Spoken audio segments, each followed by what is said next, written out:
বান্দারে, জীবন চলার পথে যদি অভাব পড়স, কারো কাছে ভিক্ষার হাত পাতিস না। আমি রবের হুকুম আসা পর্যন্ত একটু অপেক্ষা করিস।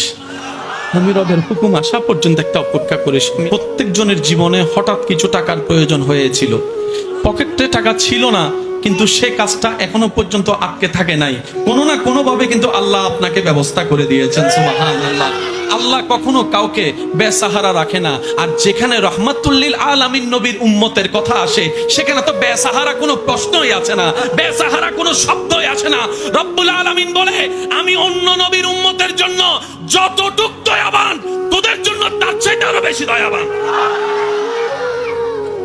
রব বলে, লা তাকনাতু মিন রাহমাতিল্লাহ। ও আমার বান্দারে, ওই অভাবে পড়লে এত বেশি নিরাশ হইস না, আমার হুকুমের অপেক্ষা করিস। অসুস্থ হলে এত বেশি ঘাবড়াই যাস না, আমি আল্লাহর নির্দেশের অপেক্ষা করিস। বান্দারে, যদি দুশ্মন বেড়ে যায়, আত্মীয়র ভিতরে দুশ্মনের সৃষ্টি হয়ে যায়, রক্তের মানুষও যদি তোর সাথে জুলুম করে, বেঈমানি করে, মন ছোট করিস না। তোদের জীবনের প্রতিটা ক্ষণে কিভাবে মোকাবেলা করবি সেটা প্র্যাকটিক্যাল শিখে নেওয়ার জন্যই আমি প্রত্যেকটা নবীকে এক একটা মুসিবত দিয়ে তোদের জন্য শিক্ষার ব্যবস্থা করে দিয়েছি। সুবহানাল্লাহ।